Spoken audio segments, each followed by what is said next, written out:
اس میں چند گزارشات آپ حضرات کے سامنے عرض کروں گا اور بہت ہی مختصر ہوں گی۔ آپ حضرات توجہ فرمائیں گے تو کوئی نہ کوئی بات انشاءاللہ ضرور کے سامنے آئے گی۔ قرآن کریم کی آیت مبارکہ نازل ہوئی وَرَفَعْنَا لَكَ ذِكْرَكَ، اے محمد صلی اللہ علیہ وسلم، ہم نے آپ کے لیے آپ کے ذکر کو بلند کیا۔ نبی اکرم صلی اللہ علیہ وسلم نے حضرت جبرائیل علیہ السلام سے دریافت کیا، اس آیت کی تفسیر کیا ہے؟ حضرت جبرائیل علیہ السلام نے عرض کی، اے محمد صلی اللہ علیہ وسلم، جہاں پر بھی آپ کا ذکر، اللہ فرماتے ہیں جہاں پر بھی میرا ذکر ہوگا ساتھ اے محمد صلی اللہ علیہ وسلم آپ کا ذکر ضرور ہوگا۔ آپ نے دیکھا تورات میں، انجیل میں، زبور میں، آسمانی کتابیں جتنی بھی اتری ان میں میرے اور آپ کے نبی حضرت محمد صلی اللہ علیہ وسلم کا ذکر موجود تھا۔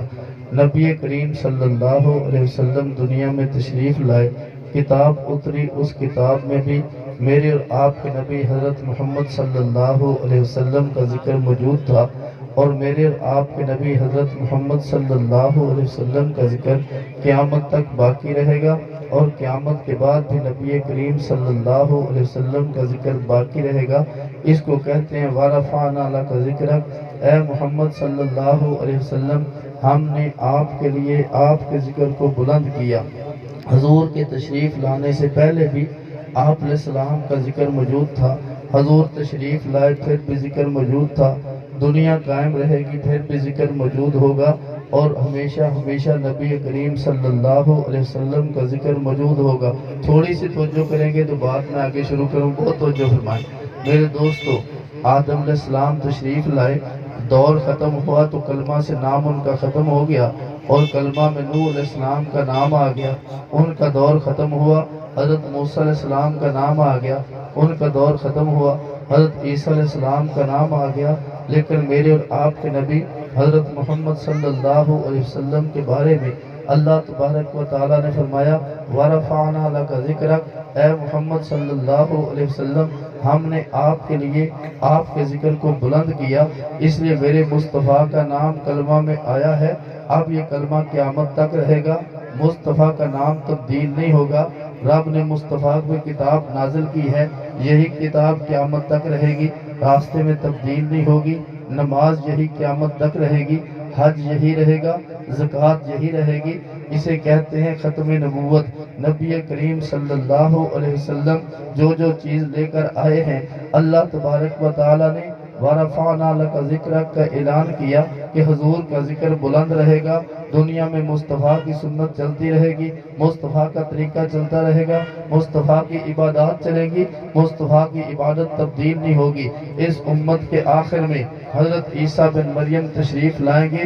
نبی کریم صلی اللہ علیہ وسلم کے بعد کسی نبی کو نئی نبوت نہیں مل سکتی، لیکن حضرت عیسیٰ علیہ السلام جن کو پہلے نبوت ملی تھی، وہ آ کر نبی کریم صلی اللہ علیہ وسلم کا کلمہ پڑھیں گے، حضور کی نماز پڑھیں گے، حضور کے قرآن کی تلاوت کریں گے، حضور کی شریعت پر عمل کریں گے۔ حضرت نبی کریم صلی اللہ علیہ وسلم کے لیے اس بات کا اعلان کر دیں گے کہ اگرچہ میں نبی موجود ہوں لیکن مصطفیٰ کی شریعت موجود ہو، میں اپنا کلمہ نہیں پڑھ سکتا، مصطفیٰ کی شریعت موجود ہو، میں اپنی کتاب نہیں پڑھ سکتا، مصطفیٰ کی شریعت موجود ہو، میں اپنی نماز اور روزہ، حج اور زکوٰۃ نہیں کر سکتا، میں پابند ہوں نبی کریم صلی اللہ علیہ وسلم کی شریعت کا۔ میرے دوستو، حضور کی شریعت اتری، اس پر ایمان رکھنا بھی ضروری ہے، اور نبی کریم صلی اللہ علیہ وسلم کی شریعت قیامت تک رہے گی، اس پہ ایمان رکھنا بھی ضروری ہے۔ حضرت عیسیٰ بن مریم آ کر میرے مصطفیٰ کا کلمہ پڑھیں گے، اس شریعت پہ عمل کریں گے، ایک ذرا برابر مصطفیٰ کی شریعت کو چھوڑ کر دائیں اور بائیں نہیں ہوں گے، اسی پہ چلیں گے۔ میرے دوستو، ساری دنیا کے انبیاء کو اللہ نے معراج کی رات میرے نبی کی امامت میں نماز پڑھا کے یہ اعلان کر دیا، کسی نبی کا دنیا میں ماننے والا ہو اسے محمد رسول اللہ صلی اللہ علیہ وسلم کو امام ماننا ضروری ہے،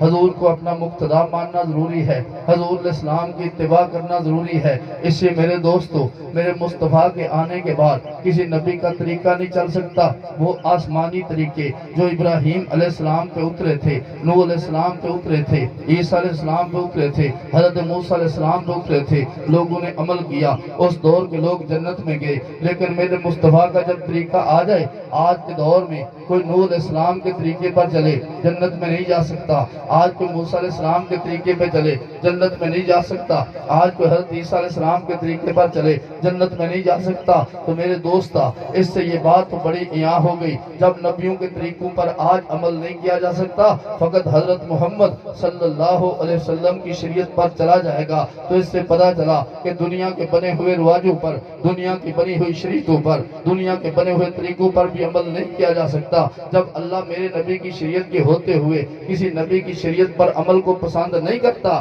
تو کسی رسم کو بھی اللہ پسند نہیں کرتا، کسی نئے طریقے کو پسند نہیں کرتا، کسی اور چیز کو پسند نہیں کرتا۔ میرے دوستو، میں نے اس پہ دو چار جزیات عرض کرنی ہے۔ میرے دوستو، نبی کریم صلی اللہ علیہ وسلم تشریف لائے، آپ نے ایمان کی دعوت دی ہے، لا الہ الا اللہ کی طرف لوگوں کو بلایا۔ صدیق اکبر نے کلمہ پڑھا، فاروق عثمان و علی نے کلمہ پڑھا رضی اللہ تعالی عنہم، میرے نبی نے کلمہ پڑھا دیا لا الہ الا اللہ، اور ساتھ پڑھایا محمد رسول اللہ۔ یہ دو جز والا کلمہ صدیق و فاروق نے پڑھا، عثمان و علی نے پڑھا۔ میرے نبی معراج کی رات جاتے ہیں، ایک بہت بڑا محل دیکھتے ہیں۔ حضور فرماتے ہیں، جب میں نے دیکھا مجھے معلوم ہوا کہ یہ میں محمد صلی اللہ علیہ وسلم کا ہے، اتنا عالی شان تھا، میں نے داخل ہونے کی خواہش ظاہر کی، میں جانا چاہتا تھا۔ مجھے فرشتوں نے بتایا کہ ایک قریشی نوجوان عمر بن خطاب کا ہے، اسے مجھے عمر تیری غیرت یاد آئی، میں اس میں داخل نہ ہوا، میں واپس آ گیا۔ نبی کریم صلی اللہ علیہ وسلم نے صدیق کا نام لے کے جنتی فرمایا، عمر عثمان و علی کا نام لے کے جنتی فرمایا، مجھے اور آپ کو بتا دیا تم نے جو کلمہ پڑھنا ہے جنتی لوگوں والا کلمہ پڑھ کے آنا ہے۔ جو کلمہ پڑھنے پر صدیق جنت گئے، جو کلمہ پڑھنے پر فاروق جنت گئے، جو کلمہ پڑھنے پر عثمان جنت گئے، جو کلمہ پڑھنے پر علی جنت گئے۔ اگر وہی کلمہ پڑھو گے تو ان کے ساتھ ہوگے، اگر ان کا کلمہ اور ہے تمہارا کلمہ اور ہے، پھر تمہاری جگہ اور ہے ان کی جگہ۔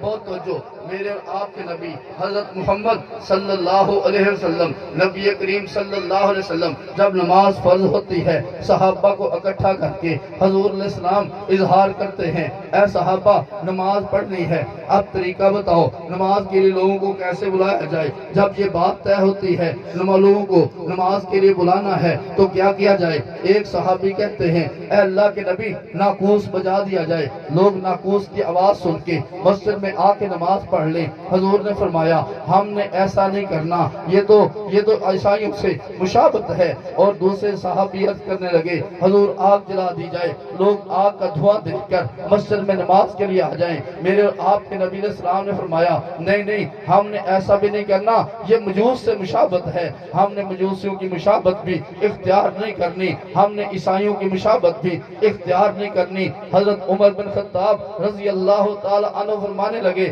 عرض کرنے لگے، الصلاۃ جامعہ کا اعلان کر دیا جائے، اے لوگو نماز کے لیے جمع ہو جاؤ۔ میرے اور آپ کے نبی فرماتے ہیں عمر کی بات معتبر ہے، عمر نے بالکل ٹھیک کہا، طے ہو گیا کہ جب نماز کا وقت ہو یہ اعلان کر دیا جائے، الصلاۃ جامعہ، لوگوں نماز کے لیے جمع ہو جاؤ۔ رات کو یہ بات طے ہو گئی، صحابہ اپنے گھروں کو گئے، صبح ایک صحابی اٹھے، مصطفیٰ کی مجلس میں حاضر ہوئے، عرض